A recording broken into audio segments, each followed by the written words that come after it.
तुम करोड़ों का पैंट पहन लो, लाखों का। अब आजकल तो पैंटों को अभी बड़ा गजब का जमाना, फटे चल रहे। हमारे जमाने में फटे कपड़ा पहन ले तो गरीब माना जाता था, आज के जमाने में फटे कपड़ा पहन ले तो अमीर माना जाता है।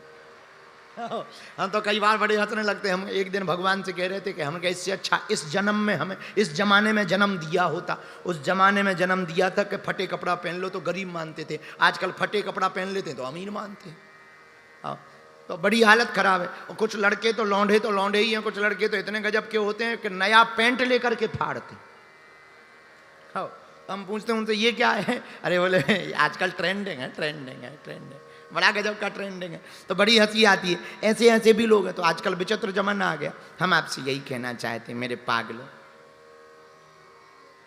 संपत्ति हो या ना हो, पर माता पिता तुम्हारे घर से बाहर नहीं होने चाहिए।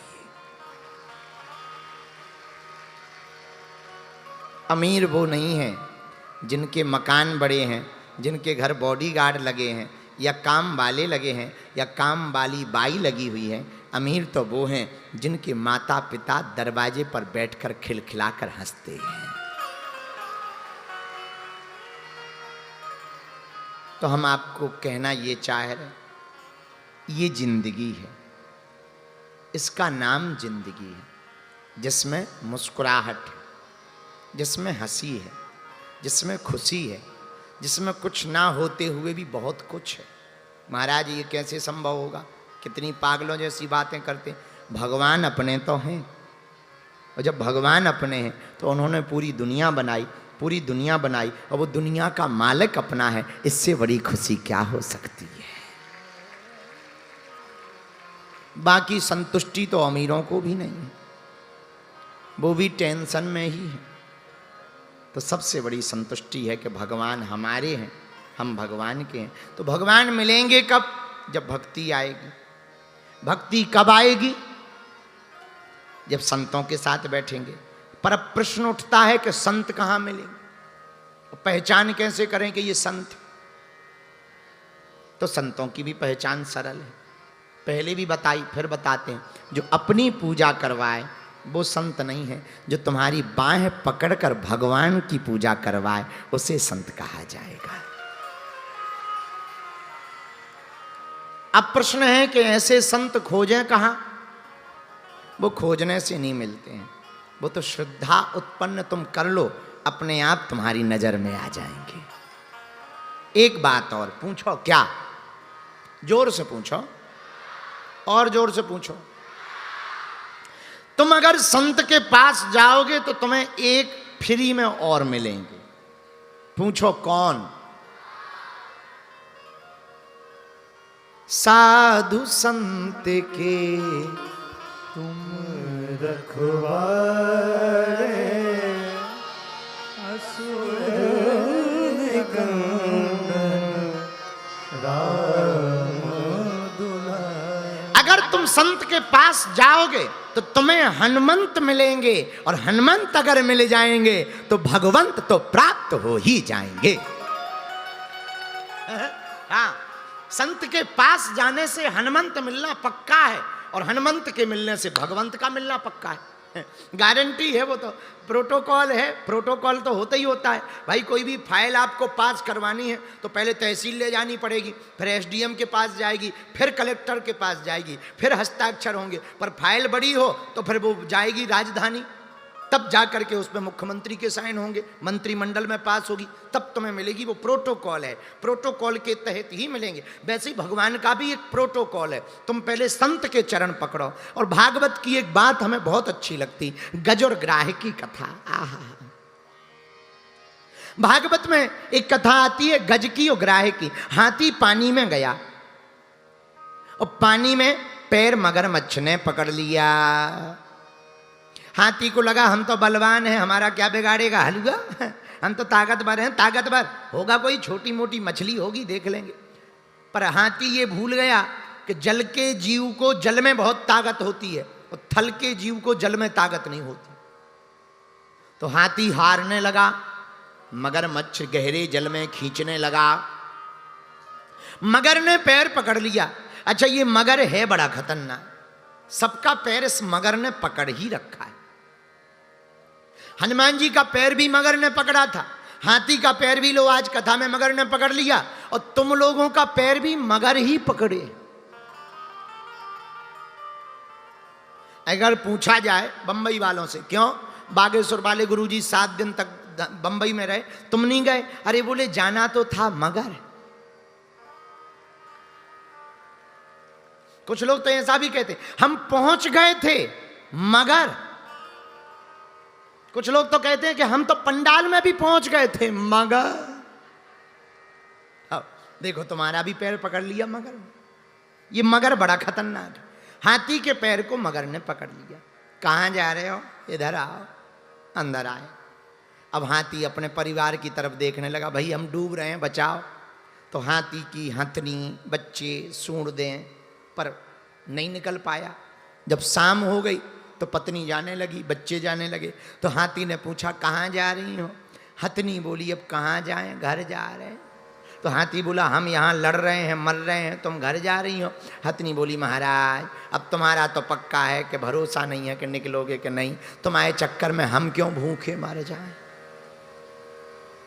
अब हाथी का दिमाग खराब। खैर इस कथा को सुनकर के कई पतियों का भी दिमाग खराब होगा। हाथी का दिमाग खराब। बताओ तो, जिसके लिए हम रातों भर शेरों से लड़े, बड़े बड़े सिंहों से लड़े, आज वो छोड़ करके जा रहे हैं। अरे हाथी यो तुम्हारा हाल नहीं, सबका हाल है। सुर नर मुनि सबकी यह रीति, स्वार्थ लागी करे सब प्रिय। हाथी ये सबका हाल है, तू भूल करता रहा, तू सबसे प्रेम करता रहा, पर तुझे पता नहीं है ये जो तेरे नजदीक थे ये स्वार्थ के कारण थे। पर एक बात बोले भैया, प्रेमी वो नहीं है जो कुछ पाने के लिए प्रेम करे, प्रेमी तो वो है जो सर्वस्व लुटाने के लिए प्रेम करे, वो प्रेमी। हाथी रोने लगा। हथनी बोली रो मत महाराज, हम तुम्हारे नाम से भजन करवा देंगे, हथनियों को बुलाकर कीर्तन करवा देंगे। हाथी बोला किसका? बोले वाह, कल के दिन तुम मर गए तो कम से कम भूत बन के ना घूमो। दुनिया वाले बड़े गजब के हैं। जिंदा में दुनिया वाले चिपकने के लिए पीछे फिरते हैं, और मरने के बाद तावीज बांधते हैं और नहाते इसलिए हैं कि कहीं चिपक ना जाए। दुनिया वाले भी बड़े गजब के हैं। दुनिया वाले इतने गजब के हैं, जो आदमी तुम्हारे साथ आज चिपकने के लिए पागल होगा और धोखे से अगर मर गए तो वही शमशान में जलाने के बाद नहाता है, तुरंत नहाता है। बोले तुरंत क्यों नहाता है? कहीं चिपक ना जाए।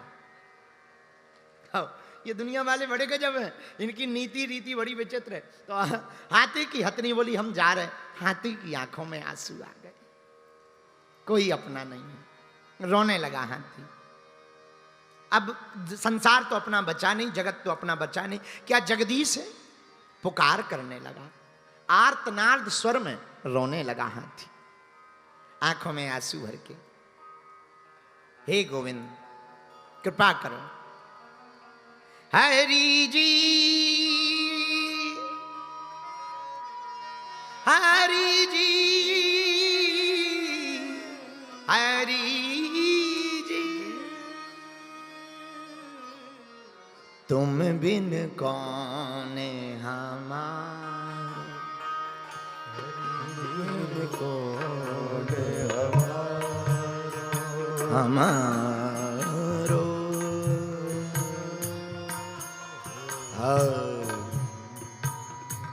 तुम बिन कौन हमारो, तुम बिन कौन, तुम बिन कौन हमारो।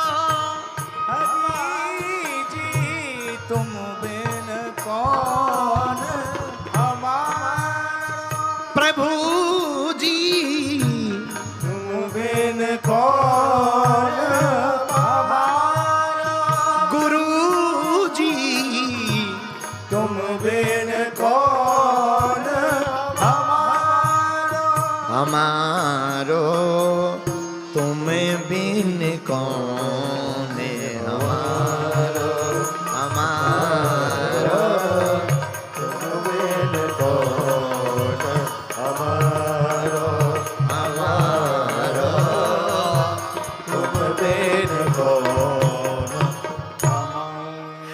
आंखों में आंसू भर करके गज रोने लगा, हे प्रभु तुम्हारे बिना कौन हमारा है। हे जगदीश जगदात्मा जगदीश्वर परमात्मा पूर्ण परब्रह्म परमात्मा अखंड ब्रह्मांड नायक, अकारण कृपा करने वाले, अकारण करुणा वरुणालय, भक्त वांछात कल्पतरु सरकार श्री जगन्नाथ महाप्रभु जगदीश महाप्रभु गोविंद दामोदर माधव माधवेती। कोई कृष्ण कहता, कोई कान्हा कहता, कोई चित्तचोर कहता, कोई माखन चोर कहता, कोई मुरली मनोहर छलिया कहता, कोई बनवारी कहता, कोई गिरधारी कहता।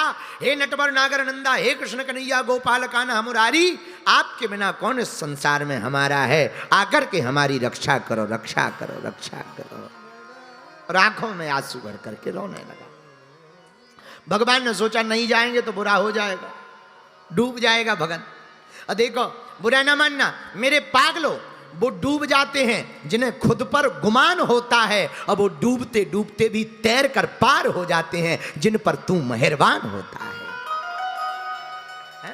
भगवान जिन पर मेहरबान हो वो डूब भी जाए तो पार हो जाता है।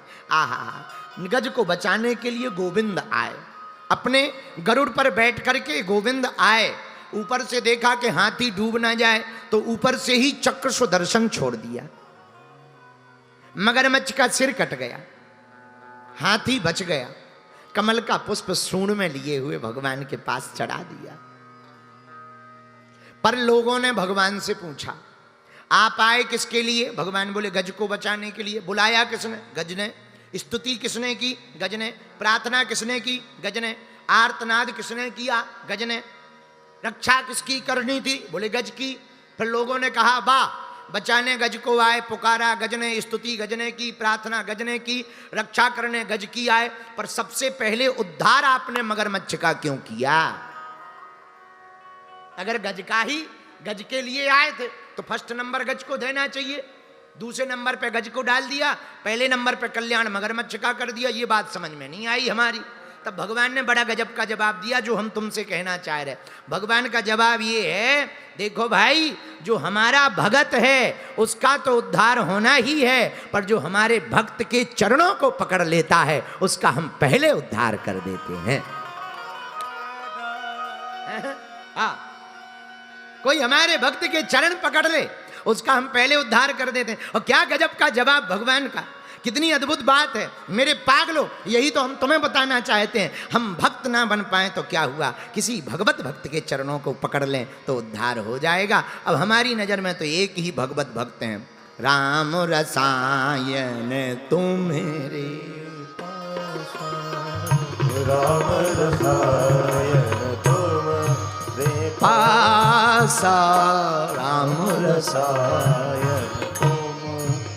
सदा रहो रघुपति के दासा, सदा रहो रघुपति के दासा, सदा रहो रघुपति के दासा, सदा रहो रघुपति के दासा, सदा रहो रघुपति के दासा, सदा रहो रघुपति के दासा, सदा रहो रघुपति के दासा, सदा रहो रघुपति के दासा, सदा रहो रघुपति के दासा, सदा रहो रघुपति के दासा, सदा रहो रघुपति के दासा, सदा रहो रघुपति के दासा, सदा रहो रघुपति के दासा, सदा रहो रघुपति के दासा, सदा रहो रघुपति के दासा।